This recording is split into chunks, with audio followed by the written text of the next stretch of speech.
Hello, everybody. Welcome back to Theta Ministries and Podcast. I want to make a quick little episode here. It's not going to be maybe more than 10 to 15 minutes long.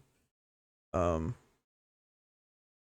because of the fact that it's not merely a topic that needs to be um, expounded upon for hours and hours, but it's a pretty simple idea here. I have a piece of advice to my fellow um, believers and viewers who are watching my channel.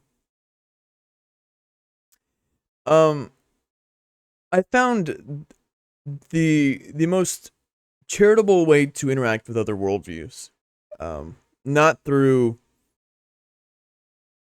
I mean, of course, you can learn a lot from YouTube. Do not get me wrong. I've learned a lot from YouTube. Hours and hours and dozens of hours, probably even hundreds or even thousands of hours of me on YouTube has helped out a lot with my education in theology and apologetics, no doubt. But the best way to learn about a viewpoint is picking up a book. This is Martin Luther's Bondage of the Will. I'm about to start reading it. And just reading a book at all is something that's manifestly gone from this culture. And so I want to encourage all of you in picking up, whether it's, I have like probably 90 Bibles, but I'll pick up one of them. This is my NASB 95. Haven't even read this one, but I use the NIV or ESV or whatever, maybe.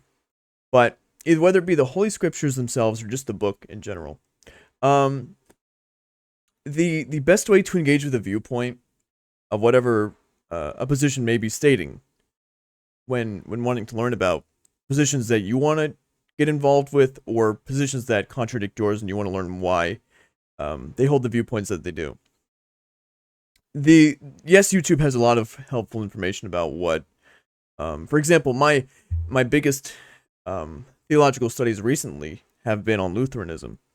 And I find Lutheranism quite intriguing, actually. And I've said that before in my podcast. If I wasn't a Reformed Baptist, I would be a Lutheran.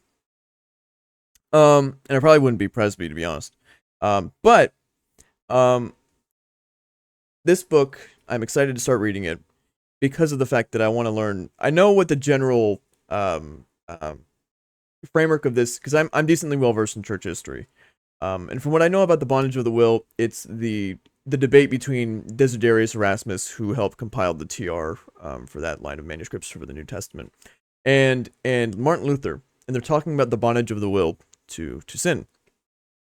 And Luther and Erasmus are essentially debating whether the will is actually enslaved to sin. Sorry. And so I encourage all of you, if you really want to engage and be scholarly when you're engaging viewpoints that are different than your own, then start reading books.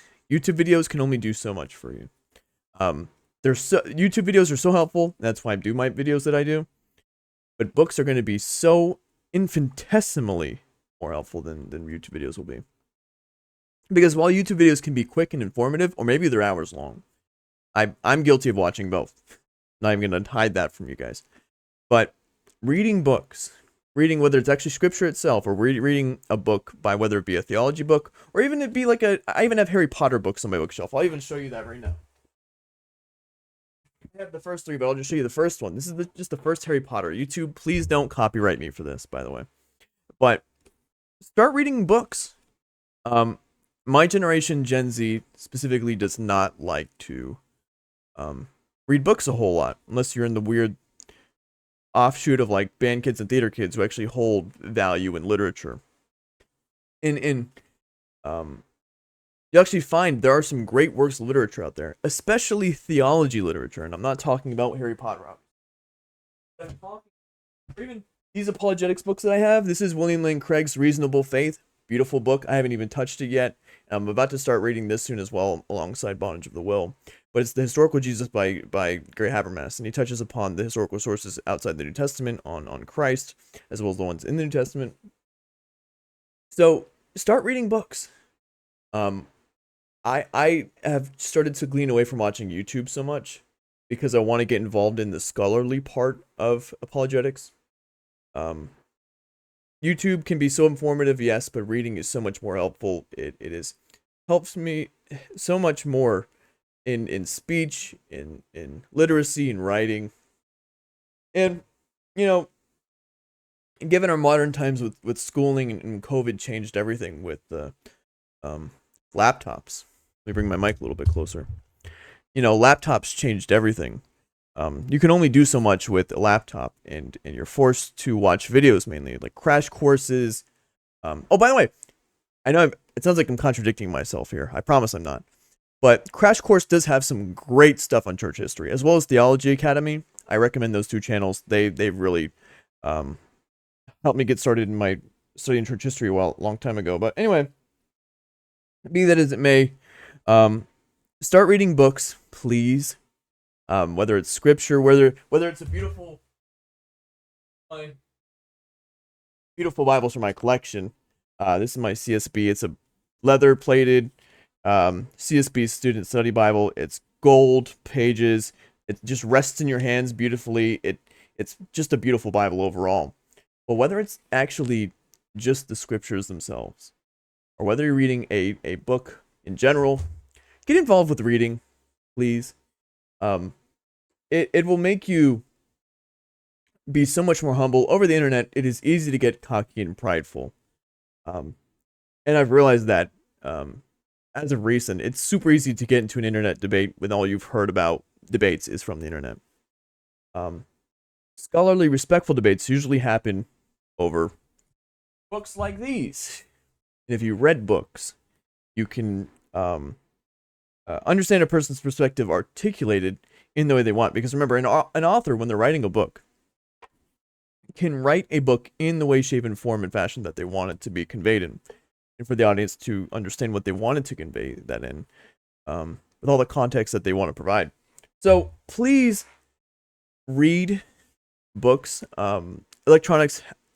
I almost feel like my brain is rotting sometimes when I go on YouTube and watch another theology video. For some reason, I don't know why I keep doing this, but for like the 5th time in a row this week, I realized that's why I wanted to make this video. I rewatched the William Lane Craig and James White debate on Unbelievable for like probably the 12th or 13th time total, but like this is the 5th time in a row this week. Because my brain just doesn't feel like getting unfamiliar content and newer content by text instead of just listening to an audiobook or a video. So get interested in theology. If you really want to delve deep into theology, I recommend starting with books. Videos can be a good intro, but if you really want to get deep into it and scholarly about it, books are going to be the first thing you should run to. Because with books, you have a lot of words that you can read. And I can read what an author is trying to convey to me. Like I said earlier, I feel like I'm repeating myself, but I probably am. And you can speak about things from the author's perspective without strawmanning them. You can literally quote their own sources. With the video, usually there are emotions behind the words the person is saying, and in that case, it almost seems like there's no debate to begin with.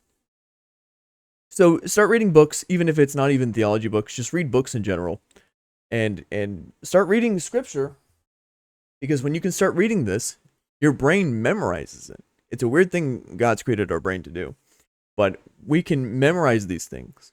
Some people better than others, but if you can memorize this, this will be what you stand upon whenever you hear something. Whether someone asks about, how are we justified before God? You can go to like Romans 3:28 off of the top of your head or something and be like, for we maintain that man is justified from faith apart from works of the law, from the ergo nomu. And you can do that. The only reason why I'm able to quote scriptures off the top of my head is because I read this. and I care about this. Um, so you should be able to read a book and understand its context, and comprehend what the book was trying to convey. And that is the biggest scholarly part of why I do what I do. I'm not watching as many YouTube videos anymore. On my channel, maybe I might do a few in the future. I'd love to. And I'd love to have some more. I might look into reaching out to Tim Stratton, hopefully, and see if he'll hop on the show here real quick. Cause I'd love to. I've never had a Molinist on my show before. I've loved to. Technically I've had an Armenian, and maybe I've had another Calvinist on my show. I'm generally the only Calvinist on my show that I have on. Anyway, and I really, because I'm really interested in Lutheran theology right now at the moment, I think it would be really neat to have a Lutheran on here soon. So that's my goal, and we can have really interesting discussion on justification and all that stuff, because I know Lutherans really champion sola fide. So that'll be really cool to look into. Anyway, I just ask one more time before I go. If you do anything in the next week or so of your life, if you don't remember anything else that I've said in this video of me talking to you, please pick up a book and read. Please. It will humble you. It will make you understand a person's viewpoint without being upset with the person. You can address the arguments, not the person. Because we're called to love people, but to call out why they're wrong, not to hate those people. Sorry. And so, I'm gonna leave it at that. And I guess I'll call it quits. I will update you guys whenever I'll update you whenever I finish this book.